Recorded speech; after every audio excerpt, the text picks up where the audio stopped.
আজকের বিকালটা শুরু করলাম একটু হেঁটে। মাঝে মাঝে বাইরে বের হলেই মাথাটা হালকা লাগে। চারিদিকে অনেক কোলাহল, কিন্তু ভিতরের শান্তিটা আসলে নিজের ভিতরেই খুঁজে নিতে হয়। আসসালামু আলাইকুম এভরিওয়ান, সবাই কেমন আছেন? আশা করি সবাই খুব ভালো আছেন। আলহামদুলিল্লাহ, আমিও আপনাদের দোয়ায় ভালো আছি। চলে গিয়েছিলাম অলিম্পিয়ার দোকানটায়। এই দোকানটা আমার খুব চেনা, অনেক বছর ধরেই এখান থেকে জিনিস নেই।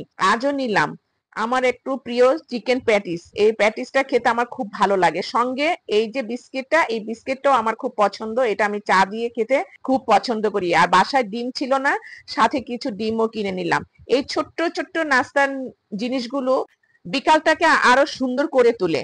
আসলে এমন দিনে নিজের জিনিস কিছু কেনা মানে শুধু বাজার করা না, নিজের প্রতি একটু যত্ন। বাইরে বেরিয়ে নিজেকে একটু সময় দিলে মনটা সত্যি ভালো হয়ে যায়। বাসায় ফিরে দেখি একটা পার্সেল পড়ে আছে। নাম দেখে বুঝলাম মেয়ের পাঠানো। এই চমকগুলো জীবনকে একটু আলাদা করে তোলে। কি আছে সেটা অবশ্যই আপনাদেরকে খুলে দেখাবো, কারণ আমি তো আমার লাইফের ছোটখাটো সবকিছু আপনাদের সাথে শেয়ার করি। তা আমি এখন পার্সেলটা আনপ্যাক করব, করে আপনাদেরকে অবশ্যই দেখাবো। এটার ভিতরে ছিল গলার, দেখেন, দুইটা পার্লের দুইটা সেট। আমার মেয়ে সবকিছু খেয়াল রাখে, আমার পছন্দ অপছন্দ, আমার স্টাইল সবকিছু। আমি শুধু অবাক হয়ে ভাবি, আমি কি সব সময় এমন ভালোবাসা ফিরিয়ে দিতে পারি? দেখেন, এইখানে দুইটা মালার সেট, চারটা ব্রেসলেট। এখন চারটা ব্রেসলেট সে কার জন্য কিনেছে আমি আসলে বলতে পারবো না, কিন্তু পার্সেলটা এসেছে। আর সেট গুলো আমার জন্য নাকি সেটাও আমি এখনো জিজ্ঞেস করিনি, তবে মনে হয় আমার জন্যই কিনেছে। তো মেয়েরা আসলে কত কিছু খেয়াল রাখে, মায়েদের কি লাগবে না লাগবে। আমাদের মেয়ে যখন ছোট ছিল তখন আমরাও মেয়েদের প্রতি খেয়াল রেখেছি। মেয়েরা বড় হয়েছে, এখন তারা আমাদের দিকে খেয়াল রাখে। এই যে দেখেন, মালাগুলো অনেক সুন্দর, আমার খুব পছন্দ হয়েছে। তার আপনাদের কাছে নিশ্চয়ই ভালো লেগেছে। ভালো লাগলে অবশ্যই কমেন্টস করে বলবেন।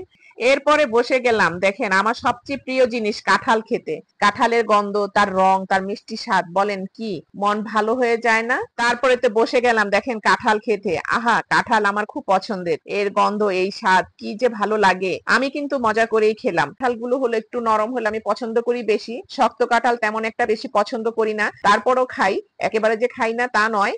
মজার কথা কি জানেন, বাচ্চারা কাঁঠাল একেবারেই পছন্দ করে না, অথচ এই কাঁঠালই আমাদের জাতীয় ফল। আমি কিন্তু একাই মজা করে খেলাম। এক একটা কোয়া যেন এক একটা গল্প। জীবনের সব বড় আনন্দ সব সময় বড় কোনো অর্জনের মধ্যে নেই, বরং এমন ছোট্ট ছোট্ট দিনে এমন শান্ত মুহূর্ত খুঁজলেই পাওয়া যায় জীবনের আসল মানে। আসলে কাঁঠাল তো আমার এক প্রিয় ফল, কিন্তু এইবারের আনন্দ ছিল একটু আলাদা। আমাদের বাসাতে আছে কাঁঠালের আড়ত। প্রতিদিন কত কাঁঠাল আসে যায়, তার গন্ধ পুরো বাড়ির মিষ্টি হয়ে থাকে। আত্মীয় স্বজন, বান্ধবী, এমনকি পাশের বাসার প্রতিবেশীরাও কাঁঠাল উপহার পাঠিয়েছে। এত ভালোবাসা পেয়ে মনটা একেবারে ভরে গেল। একটা ফল যখন সম্পর্কের গল্প হয়ে যায়, তখন তার স্বাদ আরো গভীর হয়। আমাদের একা কাঁঠাল খাওয়া নয়, এই ফলের সঙ্গে জড়িয়ে আছে আমাদের সম্পর্ক, স্মৃতি, আরো অনেক কাছের মানুষের ছোঁয়া। তাই এই কাঁঠাল খাওয়াটা শুধু স্বাদের নয়, ভালোবাসারও অনুভূতি।